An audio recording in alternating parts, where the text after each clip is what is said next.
What should I call that one? Little improvisation.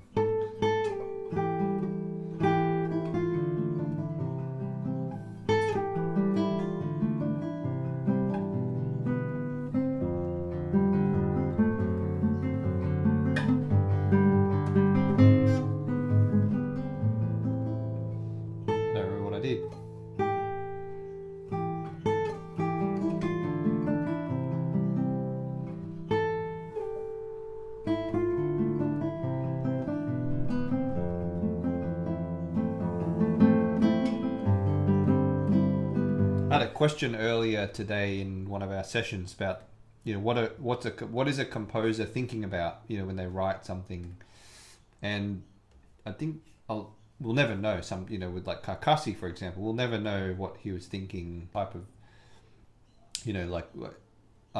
we'll never really know for sure. But I can say that once you get to a certain level of musical fluency, a lot of these things happen at the same time. Like you start to pick up the instrument and just a lot of like the form, the chord progression, the melody, the harmony, the key changes, all of these things just sort of happen just like we speak, right? Just we have a language, a vocabulary, and we speak, and that's what I think, that's where a lot of music comes from. Sometimes there can be a lot of planning as well. There could be some intense modeling and planning and inspiration, but it could also be, lost sound, says Fred. Testing. Should have the sound. Yeah. Let me see. A lot of planning as well. I hear it on my phone. Let me know if you've just joined. Let me know if you can hear the sound. Hopefully you can. Oh, I see. It could be my internet. My internet's just dropped a little bit. So you might have temporarily lost the sound. Let me know where you're joining from too. Got a few people here watching. Thanks for watching live. You can go back. I've started to make a playlist now, so you can go back and watch videos of the previous studies. Look at that, all the work we've done, huh? Number one, all of that. Talking about scales, mostly changing keys. And then number two, really got into chords. There, a bit into technique and that sort of thing, but really talking about chords. Analyzing every single chord, stacking the thirds, that sort of thing. Study number three, wow, look at that. That was intense. We covered a lot of different things here. This is probably one of the most famous ones. So, yeah. Is sound back? You hearing me, Fred? Everyone else who's here, can you hear me? Sound good? Let me know. All right, cool. Got a thumbs up. Thank you. So we're going to talk about number 4 today, Carcassi number 4. Now, another thing I love about these etudes is the variety of techniques, right? Just in the first 4, first one we had scale playing, second one arpeggio, like very specific arpeggio though, like repeating notes, sort of a bit of a tremolo-like arpeggio pattern. The third one is an arpeggio, but it's very much got a melody to it as well. And then this one, number 4, you can probably see right off the bat here, is covering slurring. Slurring, and I'd say shifting as well. When you see this study, you'll when you hear it and see it, you'll notice there's quite a lot of shifting. But also slurring. So great study. Just on it from a technical perspective, slurring, often it's difficult to maintain rhythmic evenness with a slur, so we really want to focus on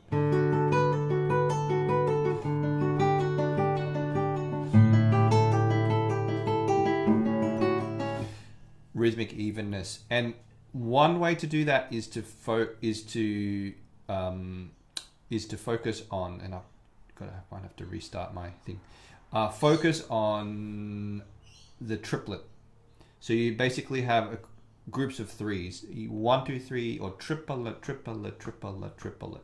So if you focus on that evenness of that da da da da da da da da da da da da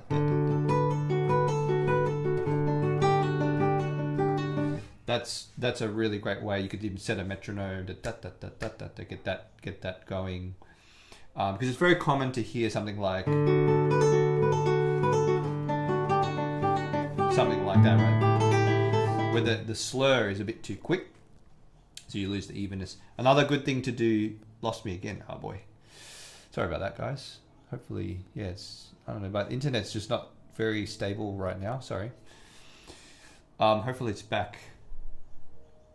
Another good thing to do is to play, whenever you have slurs, it's always a good idea to play the music without the slurs. Take the slurs out, play it without the slurs, because that gives you a true sense of the rhythm.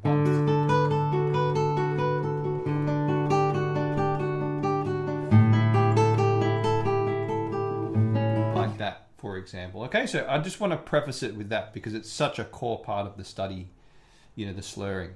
In a couple of ways you can encourage evenness in the slurs.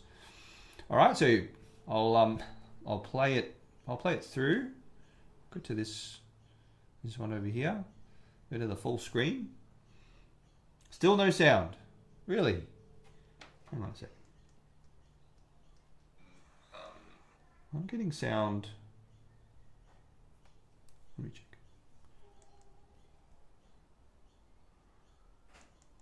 Oh yeah. Huh. It's kind of dropping in and out, I think. Sorry about that, guys. Hopefully it'll stabilize soon. Alright, so I'm going to play it for you. I will play this study, Carcassi number 4, on the bigger screen. I won't show the score now. And then we'll study the piece in depth. So here we go. Carcassi study number 4.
All right, there we have it. It's a fantastic little study. It's actually quite technically demanding.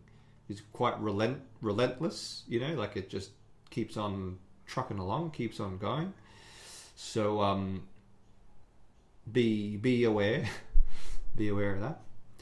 All right, let's get this back to our screen share here. Hopefully the sound was there the whole time, and hopefully the sound is back. So there's Carcassi's study number 4. So you could probably tell it's quite demanding, and there's quite a lot of shifting. I mean, I'll maybe start with the technical aspects first this time. You know, even right from the start, we have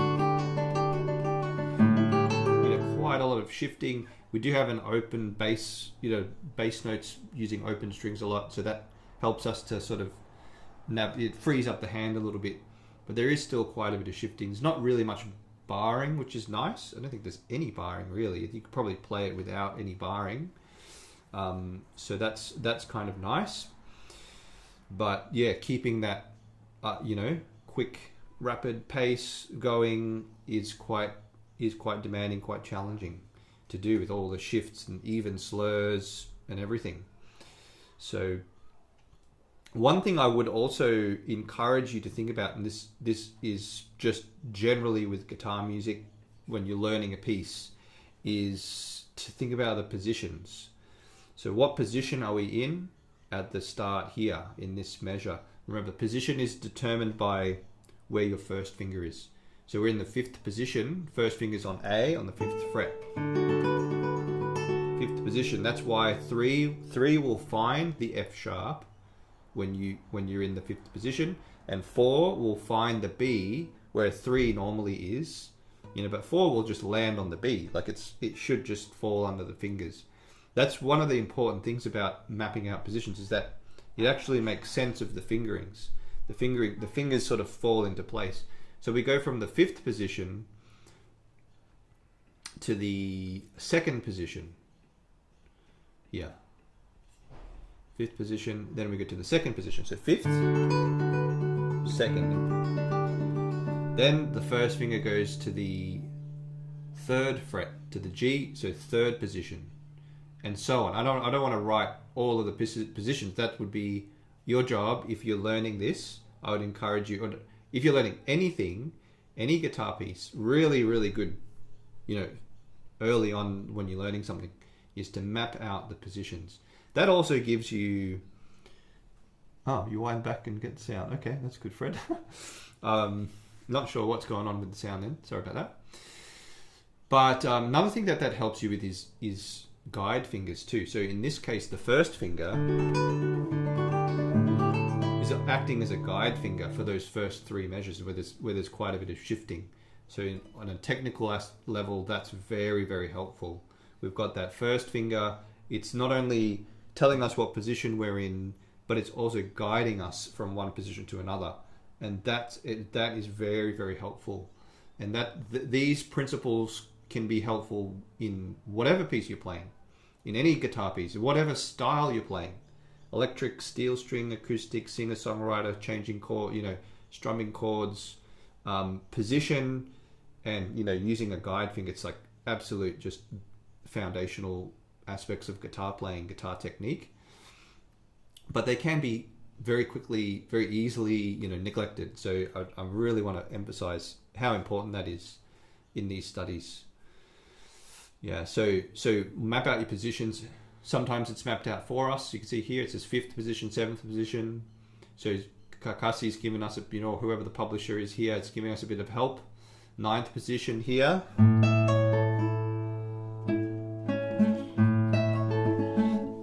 Actually, I played that. I kind of shifted, didn't I? I did that, but he's indicating 9th position for that whole thing, which means we should be playing like that. So that's why it's important to go through the positions. All right, but like I said, I don't want to go through every position and all the fingerings and all that right now. I'd prefer to focus on analyzing it. And actually through analyzing it, it will help you in the technical execution, because you'll start to see chords. And ideally what you want to do here is put chords down with the left hand. A quick example of that, like here, that's a chord shape. That's a chord shape. So if you see the chord shape, you know what the chord is. A major, B minor, there for example. B minor in first inversion with D in the bass. You're actually anticipating, and you're making very efficient movements, because you're not putting one finger down at a time. You're not lifting fingers when it's unnecessary. You just plop the chord down and add the decoration. And that decoration is really important. So the slurred notes are upper neighbors, we could call them, upper neighbor tones. So that's really important in our analysis of it too. The slurred notes will often be upper neighbor tones, meaning they're not non-chord tones, basically. So like that B at the start there, that B is a non-chord tone there. Okay, so this is where like analysis and technique and sight reading and composing and everything, and it's all related, right? It's so related. I mean, from a composing point of view, you could improvise or take or compose something based on what Carcassi is doing. You know, if I take a different key like E minor,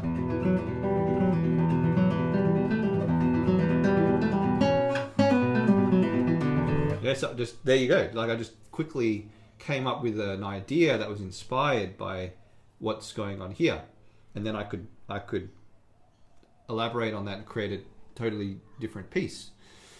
So it's all related, right? All these things are related. If you're weak, if you're really strong in one area, right? If you're really strong, let's say in technique, but everything else is weak. Sight reading, understanding chords, you've never composed before, things like that. It's like you're holding up, your whole foundation's being held up by just one pillar. And that I'm noticing this more. The people who pour in a bit of time into these other pillars like sight reading, understanding harmony, practicing chords, composing and improvising, just all these pillars start to hold up your whole foundation more and more, and things, you get faster at learning, faster at reading, better at interpretation, more confident at guitar playing, you creative, composing, improvising, arranging, all these things. So it's worth investing in other aspects of playing, not always just making it precise and getting the technical execution side of things up, right? It's important, don't want to neglect it, but it's only one part of the wheel, you know. Anyway, that's my spiel. So let's go through the chords. We're in the key of D major, and we always want to start with the big picture of the piece. So this piece we've got repeat bars there, repeat bars here. So we've got two parts. So we've got an A and a B, A section, and here's a B section. So we have two parts. It's not repeating, it's not returning back to A. This measure here, it does it's reminiscent of that, and then this here, that is reminiscent of this. So it's reminiscent of A, right? Reminiscent of A. So it's in two parts. It's a loose, rounded binary. That's what the form would be. We'd call that rounded binary. Okay, did we discuss this before? Rounded binary? I think we did. Was it study number 2 potentially? Yes, study number 2. Yeah, we had the A section. Part of the A section comes back at the end of the B section. So it's very, very common, rounded binary. You start in one key, one section, you go to a contrasting section, and then as a way to go back to full circle, back to where you started, you bring back some of the A material, some of the material from the first section, right? So that's what we get this thing called rounded binary. In this case, it's quite loose because this is not a direct, we have measures that are repeating like this one and that one, but what Carcassi is doing here is he's kind of echoing, or he's like doing this kind of call and answer. It's kind of low to high here, which he does not do at the start.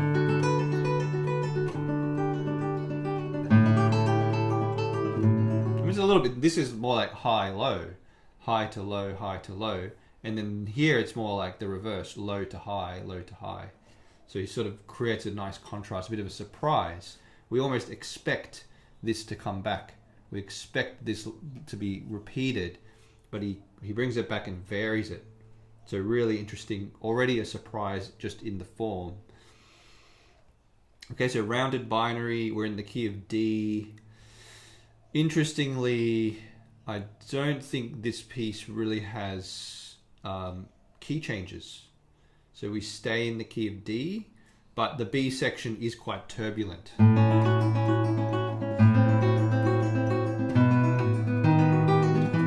We have momentary key changes. All right, so we see in the, here we have this D sharp going to an E. So that's taking us to a bit of E minor.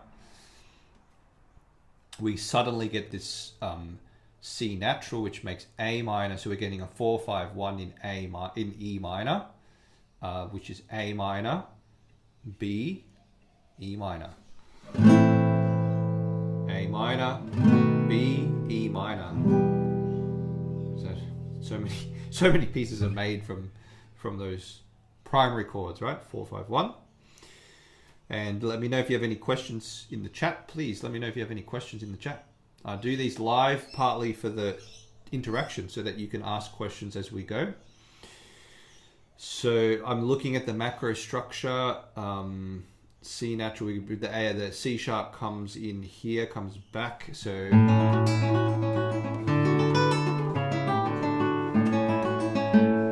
we're going back to the key of D now. So a little foray into E minor there, just a little bit up until there.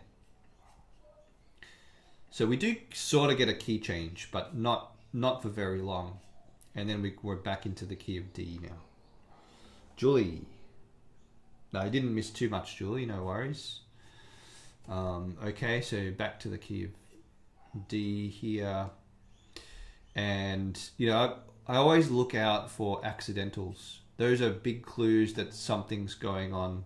So we see here the C sharp becomes a C natural.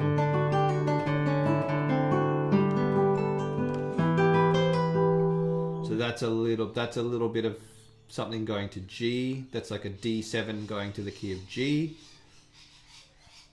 And that's C natural persists. So another little surprise. Carcassi will surprise us a lot, as we've noticed in the past, especially the last study number 3, Etude number 3. So a little bit of G there via D7, which is the dominant. That's called a secondary dominant. All right, so I'm just trying to map out any major shifts in key right now. One more in the A section, I just realized we do have these G sharps coming in.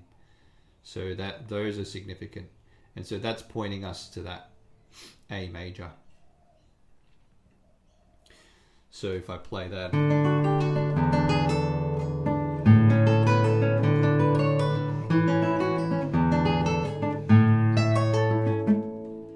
All right, so actually that from there, that's all in A major up until there. So we do actually quite a lot going on just with the keys. I thought it was I'm actually surprised now that we look at it in depth, in detail.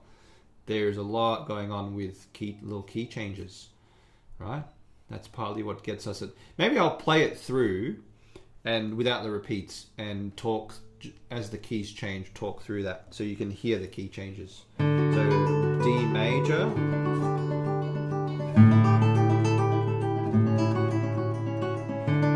Now we're going to A major.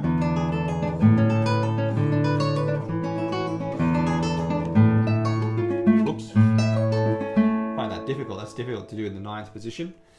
And now we stay in A minor, B, 7 to E minor. There it darkens the mood, right? Minor key. Suddenly we get the C sharp coming back, the A chord.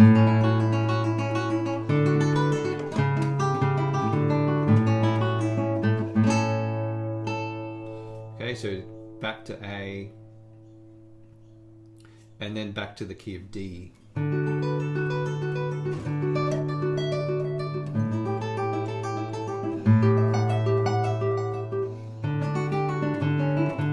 D7 to G,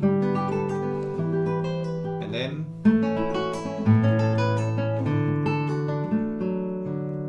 back to the key of D right at the end there. Okay, so mapped out the form, the keys. You've already got some harmonies mapped out because of those key changes. It's really important to always start with the big picture of the piece, and then gradually we zoom in, get more and more detailed. So next, I like to go to the phrase structure. So phrase structures, we're usually looking for parallel periods and sentences, the two most common types of phrases. Interestingly, I'm not sure what we have. Let's have a look. I don't know if we have parallel periods in this one. We've seen many parallel periods, I think, in these studies so far. 2, 3, 4, 1, 2, 3, 4. So I think what we have there is simply called a period, which is a question and an answer. 4 plus 4, making our A section. And the answer, the question is in D, and it's going 1, 5. It's going D. We're getting into harmony here because it's so closely tied with the phrase structure. You're in D and then A7. 1 to 5. Twice. 2 1s and 2 5s, right? So 1, 1, 5, 5. And then the answer is to change to the key of A. And that's why we have the crescendo. The crescendo is to build up excitement because we're changing to the key of A.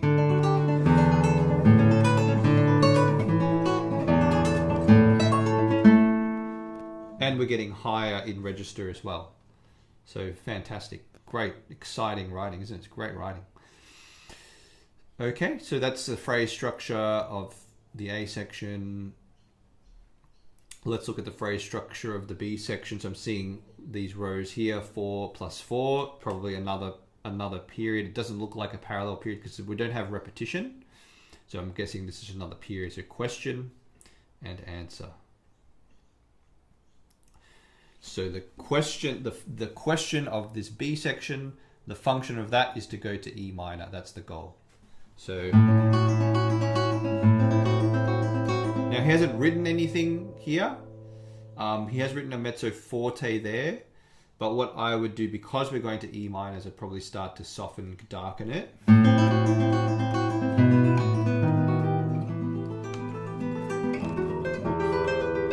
Mezzo forte, but a bit darker. And then we go to the key, back to the key of D.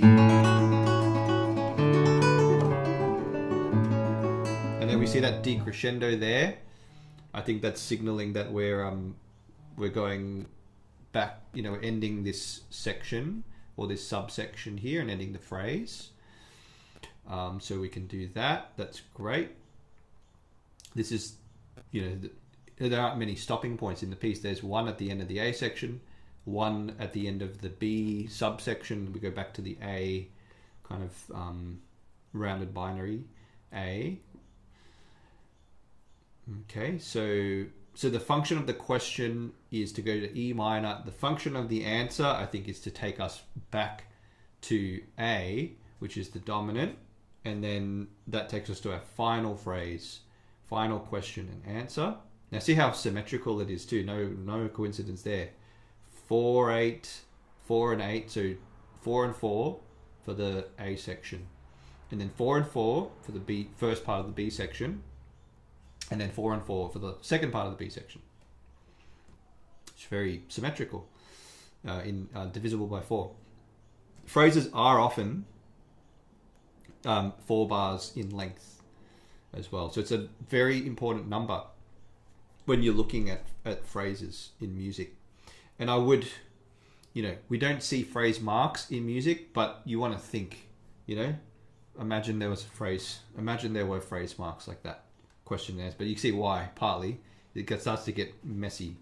It starts to get like one solution is you could just write a comma, and then that's all right. If you want to put a period or a full stop there to signify that's the end of the large phrase, end of the period. That's the end of the question, comma, answer, stop. And the rest and the stopping rhythm and the rest will partly do that for you.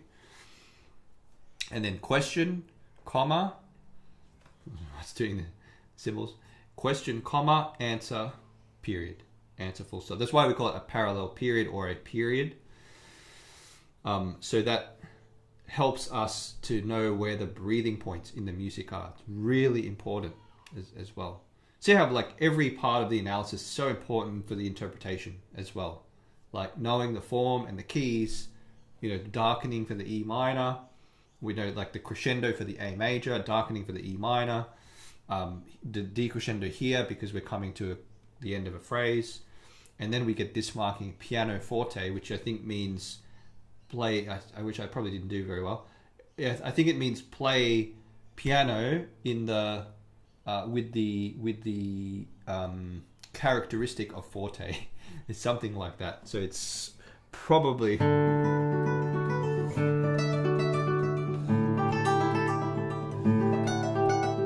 then we get a crescendo, and no surprise, crescendo because we're going to G. There's another. See how the dynamics, again, we've seen this in the past 3 studies. The dynamics are closely tied to, related to what's happening in terms of the harmony and the keys. Crescendo, piano, mezzo forte, decrescendo, piano. I could have done much more of that when I ran through the piece. I didn't really do enough of that. Now that I'm seeing these and thinking about it, it helps to think about these things, right? A lot. Like think about these. Why are those dynamics there? Okay, so that's our phrase structure.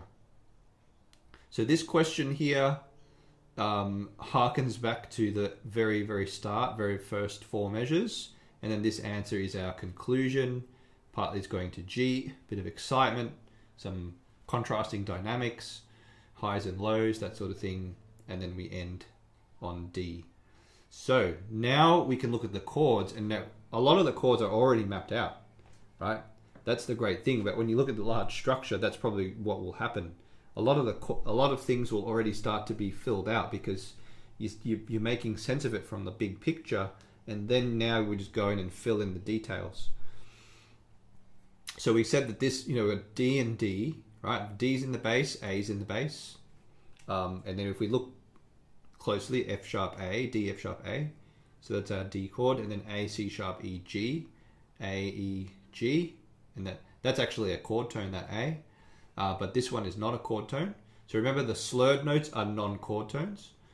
So A, C sharp, E there. Then we go back to a D chord, but then we go to an E chord. This is the dominant of A. The G sharp comes in, and that's part of E7. So that's an E7 chord.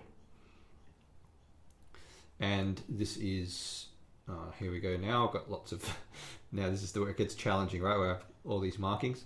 So this is a D chord, which is 1. And D was 1 previously here. That's 1, and then that's 5, right? All good. You know what? I might try and make this neater. While we haven't gone too far into this, I'm going to use text. And while I do this, do you have any questions? Let me know if you have any questions in the chat. What I want to do is I want to use text instead. I think it'll just be so much cleaner if it lets me. There you go. I'm going to use text boxes. I think it'll be, yeah, there we go. D is 1. And then that's D1 again. And then that's A, which is 5, the dominant. That's a good way to establish a key, is to use the tonic and then the dominant, 1 and then the 5. So what I was saying here is this is D1, but we're going to the key of A, so it could also be, or it could be the 4 chord of A, or 4 of A. Let's put it that way. So, or 4 of A. Oops. All right. So if that's 4 of A, then the next chord is 5, is E. E, which is now 5. 5 of A. We're in the new key. And then this is this is an A chord. You see the bass line is really giving us a clue most of the time. A, C sharp, E for an A chord, but this is now 1. A. This is a B minor chord in first inversion. B, D, F sharp. It's missing the F sharp, which is the 5th, which is very common.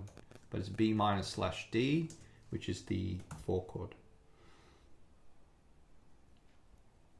And this is a good point Julie's mentioned in the chat. You get faster chord changes. Yeah, in 2/4 time.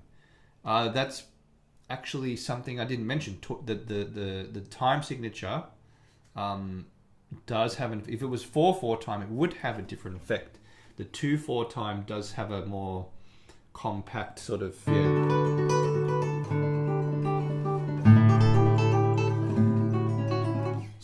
things are changing at a fast pace. It's a really good point, Julie.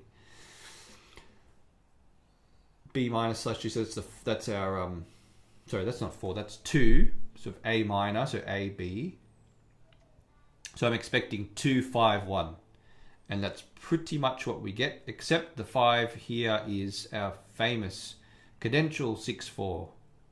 So this is a 1 in. This is an A chord with E in the bass, which is 1 6/4 if we used figured bass, and then it goes to E7 in root position, E in the bass, and then it goes to A, which is 1 now. E7 is 5, and then and then A is 1. And we'll call that a cadential 6/4 caden, which means we have cadential means it occurs at the end of a phrase or a section or piece, and 6/4 is referring to this chord here. We use the 1 chord in second inversion, and then we go to the 5 chord in root position, and then we go to the 1 chord in root position. Essentially, we get the dominant in the bass twice, so 2 E's going to an A. And you could, if you grabbed your guitar and you played an A chord, but put an E in the bass, and then move to an E chord, keep the E going in the bass, and then move to an A chord with A in the bass. That's how you could produce a cadential 6/4. All right, so there's the chords of our A6. It's fairly straightforward, but actually there's still a bit going on with going to the key of A. Remember, the crescendo is pointing that out as well. Right, then we go to the B section. So we're going to the key of E minor. So that's going to be important. So we get A. I'd say we're still in the key of A, and then we get the A minor chord. So A C sharp E becomes A C natural E.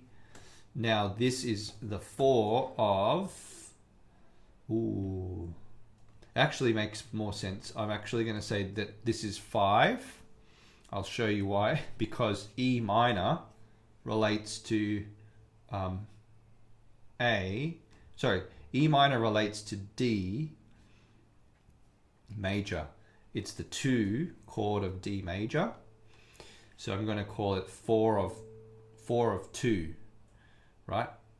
Otherwise, where is it coming from? Or we could just say let me think. Yeah, because if we were in A minor, if we were in the key of A minor here, going to E minor we would expect it to be E major, basically. So I'm gonna do it this way. There could be other ways to think about this, but what the important takeaway is that this is a 4 chord, and this is a 5 chord, and this is going, and that's a 1. That's the most important thing to remember. Okay, so that's A minor, and then that's B, just B, which is 5, and then we get E minor, which is our temporary 1.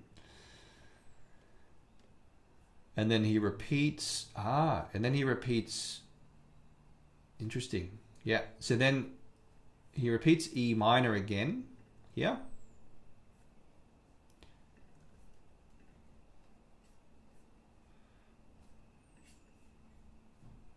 So we get E, G, B, but this time I'm going to call that a 2 chord. Then we go to an A, C sharp, E. So I'm going to call that 5. And what do we expect? 2, 5, 1. We expect 2, 5, 1. And that's what we get. D, F sharp, A. So D, 1. And then we finish this phrase on the dominant, on A. And that's a great, that's a great way to finish this and go back to arrive back to the key of D here. So that's D. It's the same harmony as well as the first line. D, D, A, A. Same harmony. So D, D, A, and then A. So we can see that in the bass again is giving us the big clue. D, F sharp, and D. The slur is a passing a non-chord tone. And then A, C sharp, E, G, A, G, E, right? So that's those are the dominant chords. And then the last line, we have D, and we have D7. So D turning to D7 is the function of that is 5 of 4. And then we go to 4. It's our first time getting a 4 chord. So far, oh no, we did have 1 4. We had this 4 chord here, the A minor, 4 5 1. But it's our first time getting the 4 chord of our actual key of D. So that's G, which is 4, and we often expect 4 5 1 or something like that. There he throws in a little E minor, so it's 4 2 5 1 here. 4, so E minor, so that's G B D. This is E G B, E minor, which is 2. And then A, which is 5, twice for that whole bar, and 1. That's it. So harmonically, in terms of the chords that Carcassi is using here, a bit more straightforward. In terms of other things, like what keys he's going to, still lots of little surprises. And then we have those non-chord tones that we're slurring as well. So they add some nice flavor to everything. There we go. There's our analysis. So let me know, do you have any questions? And I'll play it, and then we'll yeah. I'll have a play now, so you can kind of digest, absorb all that. Okay, so here we go. So study number 4. So we start in the key of D. This, I should say that pianoforte is there too. Right, we had that dynamic here. That's another link to the A section. Right, so we've got to play soft.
there we go. So that was, I think, drastic. If you were here since the beginning, and when I played it at the start, that was a drastically different interpretation because of all the study we did.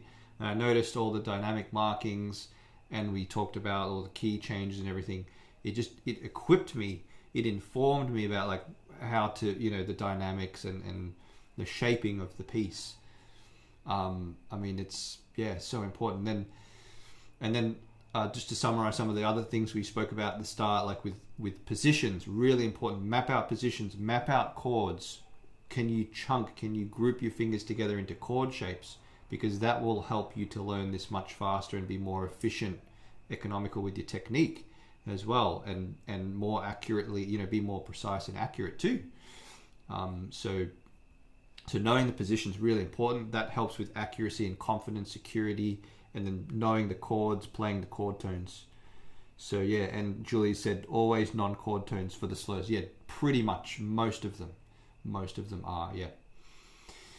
So that's there you go, Carcassi's study number 4. So we've done the first 4. Look at that, all that. Gee, that's a lot of analysis, isn't it? That's beautiful, just fantastic goldmine of technical,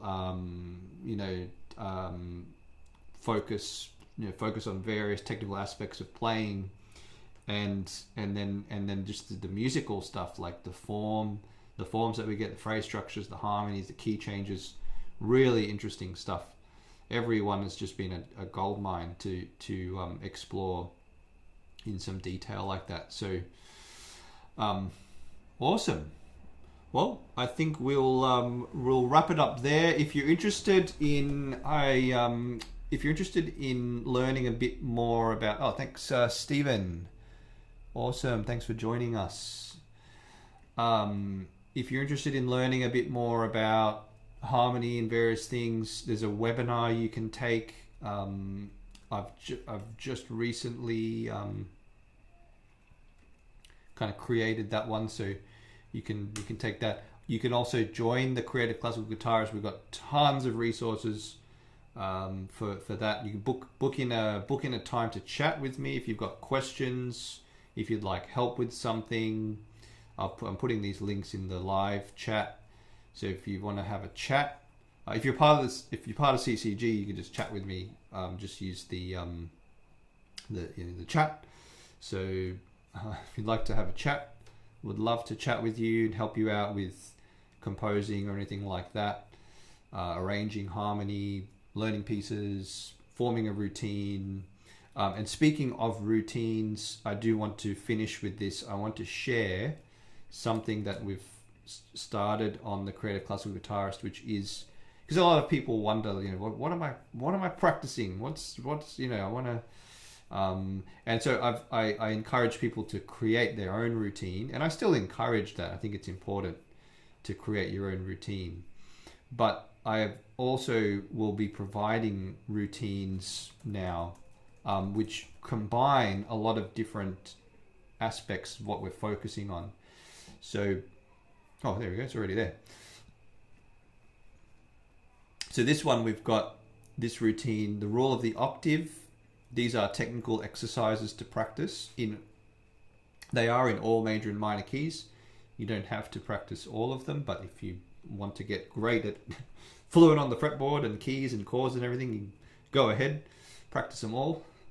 So that's the rule of the octave. It's got some sort of guidelines what to do. Think about guide and anchor fingers, anticipation, snap motion. That's basically how you can, just quickly move from one chord to another, analyze the chords, put the chord names and Roman numerals in, and there's a bit of help with that, like what are the inversions when you're writing the Roman numerals. So we've had members already start to do that, the analysis, and then you can practice these. Look at this, just amazing. The rule of the octave, by the way, is a chord progression that the bass line is moving up the scale, and then the chord progression is following the rules of harmony. It's not just triads on every note of the scale. It's following like the general principles of harmony. So I'll play it for you in C major.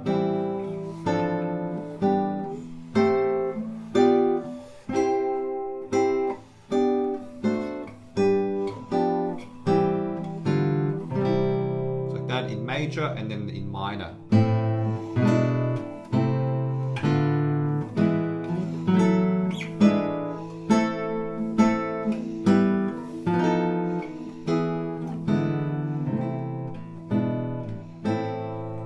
And then it goes to G major, and the chords in major will be the same. So every chord on the first note of the scale is the same chord. It's just a different, pitch. So what, like the chord on the first note of the scale is a major chord in root position, is the 1 chord in root position. And then the second chord is the 5 chord in second inversion. And so that will be the same. 5 chord D in second inversion, D7 in second inversion. So you see patterns across all of the major keys and all the minor keys. A lot of these chord shapes are very common in guitar music. I mean, that's a typical bar chord for a G chord. That's a typical D7 chord in second inversion. That's a typical G chord in first inversion. That's a beautiful kind of A minor 7 or a C add 6 type of chord. That's a typical D chord. Not only the chords in isolation, but even the little progressions that you get are very common in guitar pieces as well. So the roll of the octave is very, very rich in what you're getting just from practicing it, by also studying it too. I could talk a lot about the roll of the octave. The next thing is in the routine is a Carcassi analysis. So again, I've got some guidelines. Practice these. These are some short pieces from Carcassi's method. Practice them first and then analyze them. So analyze the form, the phrase structure, like what we've been doing with these etudes. So here you've got these, preludes. You've got this waltz here. You could analyze that. There's a waltz there. You can analyze that.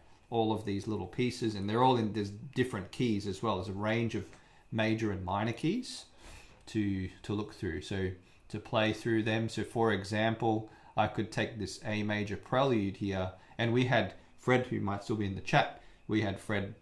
He did a great analysis of. Maybe I'll show you his analysis. Let's see if I can find his analysis. This one, I think. This was Fred's analysis. Is that showing up? Yeah, there we go. So we had a ripper of a time, going through this, right? So this is a prelude in E major, and so Fred wrote down the chord name and the figured bass of each chord, which is fantastic. So in E, root position, E with the with E in the bass. So the 4 chord in second inversion, and then an E7 chord, which is the 5 of 4, which is the dominant of A. It's missing the G sharp, and then goes to an A chord in root position, and then it goes to a A sharp diminished chord, which is the 7 diminished of 5 of B, and it goes to a type of cadential 6/4, and then it suddenly goes to the key of E minor. G7 goes to C, E7 goes to A minor, and then A sharp diminished again goes to a cadential 6/4, which Fred has written down. So there are those shorter type preludes exercises like that, which are essentially chord progressions, and they're fantastic for an analysis because there's not as much distraction, like passing notes and melodies and things like that. It's just more like pure harmony to analyze. And so Fred did a great job, and I really applaud that. And the fact that it can be a bit intimidating to try doing this, because you'll always come across things that are difficult to understand, or like stumbling blocks. You'll come across something, you struggle, you try, I think it might, maybe this is the best I can come up with for now. And maybe it's, maybe it's right, maybe it's not, maybe it's correct, maybe it's not correct. But the fact that you're giving it a go, that's the best way to get better at analysis. You just got to give it a go. Put the pencil to the paper and just give it a go. You'll never really get fluent at analysis unless you do that. You could learn about all these things like chords and inversions and everything, but until you start analyzing music, you won't really make great progress unless you do that. So Fred's done a fantastic job in others. We had Emma analyzed this Carcassi, another piece here. Fantastic analysis, right? The form, the phrase structure, the harmony, just any notes here, and anything worth noting. So that's part of the routine. So this one goes.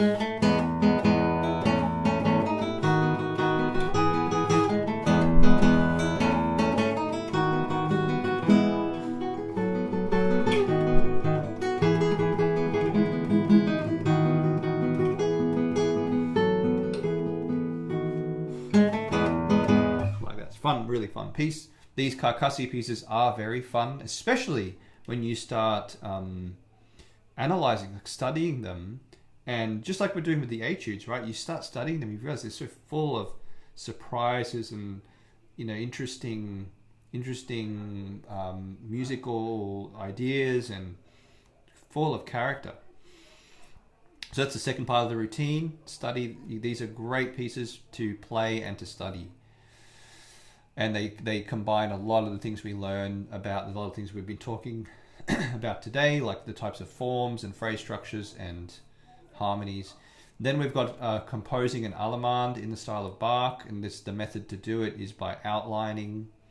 So we've got the Bach allemande there. We've got the template, or the directions, the instructions of what to do, and then you can just compose in there. And you can also get an actual MuseScore file that you can just open up and write and add the notes right in there. Or if you want to print, you could print this out and write old school if you want. But I highly recommend using something like MuseScore because it's got lots of great tools. We've been studying a method book by Arenas. So we've been looking at effects like vibrato. So this is an example where the vibrato has been marked using a sign.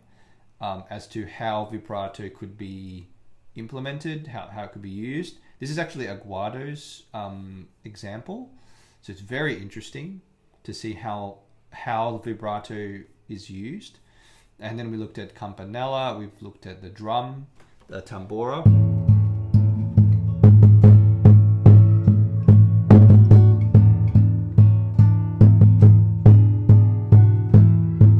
Something like that. That's not that easy really. It's got to be very precise. We've looked at the trumpet effect, which is in this case using harmonics.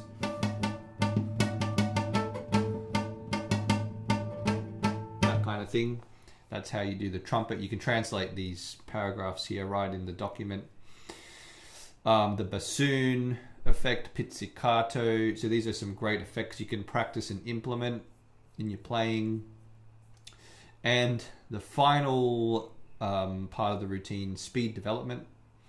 So practice, again, some guidelines, practice soft and light, reduce the accents, reduce the tension, increase the economy of movement, practice in chunks and bursts, and play hands separately. This is what we're talking about in our master classes. This is what we have been talking about in our master classes. So you've got Giuliani's Opus 1, which is a great resource for speed development and technical development really in general. So that's all there. So yeah, so we're going to have these really clear routines. We've got levels as well. Routines are really important though.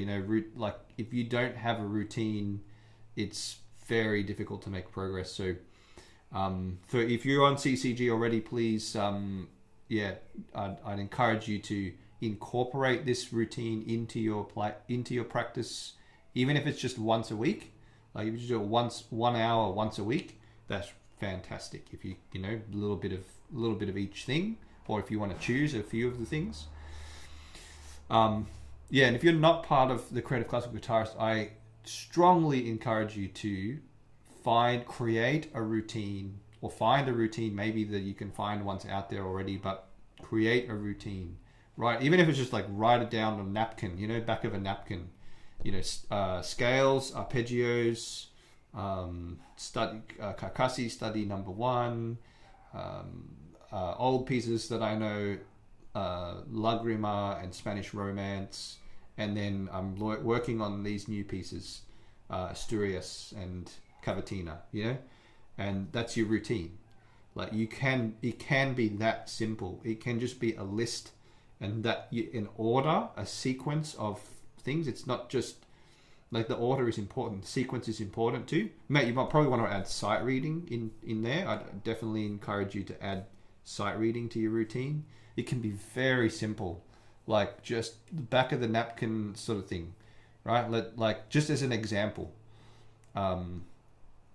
scales, arpeggios, Carcassi, Etudes 1 and 2, something like that. And then old pieces might be something like Lagrima, Spanish Romance, and then new pieces, what did I say, Asturias, Cavatina, and then sight reading. And that could be using Carcassi's method. Right? Fantastic little routine there. And actually you could block, like you could actually put it into these categories. So technique, all right, like that. Studies, you could put as a separate category if you want. Old pieces, uh-oh, I lost it all.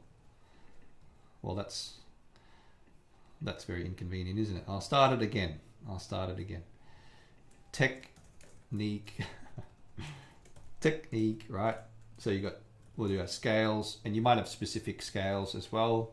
Arpeggios, and then studies, Carcassi, Etudes 1 and 2, for example. Just a total, just example 1. Old pieces could be something like Lagrima, Spanish Romance, whatever your old pieces are, the pieces that you know you could maybe play quite fluently or play by memory, play from start to finish quite well. You've been playing them for a while. And then you have your new pieces. So it could be something like Asturias and Cavatina. And then you have your sight. I'd actually put sight reading earlier. Why? Because if we put it at the end, will be tempted to forget or neglect it. Sight reading, you could use Carcassi's method. That's a sample of a very, very quick, basic back of the napkin type of routine that you could create for yourself. I encourage you to most of these categories are pretty necessary. You could probably not do studies. I think the rest is absolutely necessary. Like, you got to have a little bit of technique, a little bit of sight reading, old pieces that you're maintaining, and then new pieces that you're learning. And right, what a lot of people tend to do is they've got just new pieces they're learning, and they're always in this learning phase. New piece, learning, sort of, it's a bit too, get it to a certain, it's half baked, you get it to a certain point, and then you do a new one. And you never really follow through, and then you're just neglecting all the other stuff.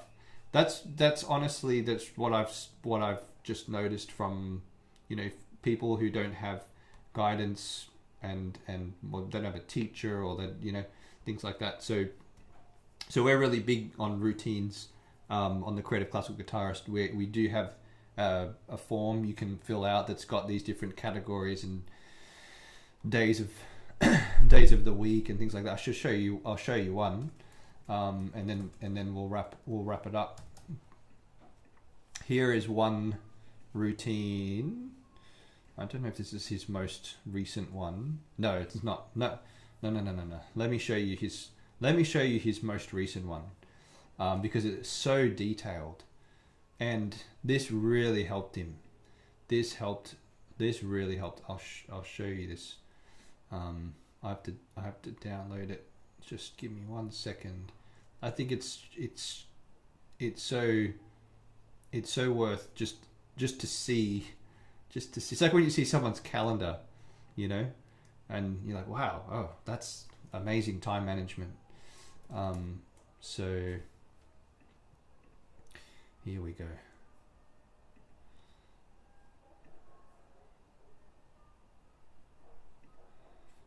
All right, so this, no, this was his practice routine. And he actually took notes in it as well. All right, here we go. Hopefully you're seeing this. I've got so many windows up. Look at this work of art.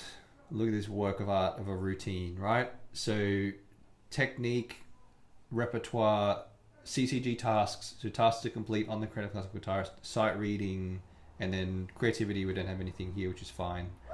So technique, 30 minutes, right hand exercises, specific tempo, specific exercise and what to do, and a specific amount of time.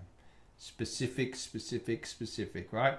Very specific. And then repertoire, 1 hour. These are the pieces. This is the sort of method, approach of practicing them. Very, very, specific amount of time for each one. CCG task and sight reading. And then we have notes here. So what this is it's not tracking. It's not saying on this day I did this. It's saying on this day I will do this. I will do this. I will practice on Thursday, the 6th of November in this case, at 7:30 till 10 p.m. That's my practice time, and this is exactly what I'm going to do in that time.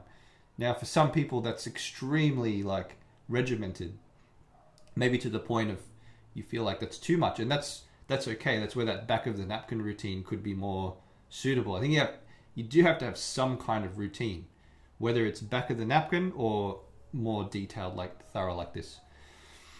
And then pretty much each day is going to be the same from that point. So, here he's said he's completed all practice assignments. Next day, could not practice everything, but probably did most of it. Completed almost all the assignments. Amazing, how accomplished you'd feel after you've got your checklist. You don't have to think about, what am I going to practice? When am I going to practice? It's all mapped out for you already. So you've mapped it out. And I actually know that this is Patrick. He practiced more than he intended, than he wrote down, than he had planned. He actually practiced more than he had planned. Ended up probably 2 to 3 hours on average a day, I think.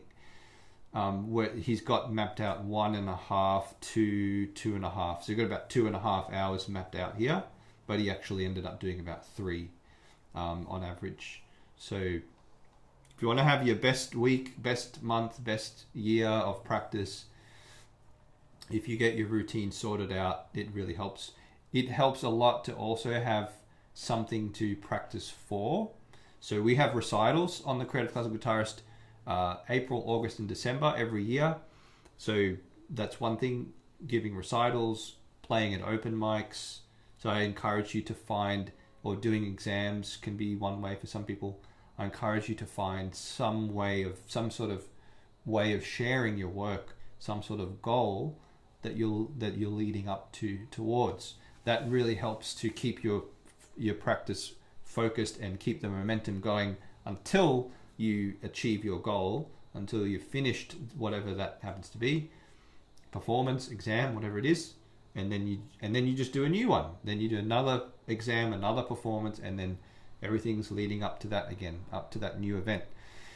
So that, I think, is very underrated, and I think often maybe in like things that we learn about, especially online. We get lots of tips and things, and that it's helpful, but I think the groundwork, the foundation of it all, the roots of it all is here. This is the paramount, absolute, this is the thing that will really get progress happening over the long term. So even over short term, I think if you did this for a month, you'd get great results. So anyway, thanks very much for watching. We'll study Carcassi again. Let me know if you have any questions. If you're watching live, we're about to end. But if you watch it back, you watch the replay, or if you're watching this not live anymore, please feel free to leave questions in the comments. And yeah, we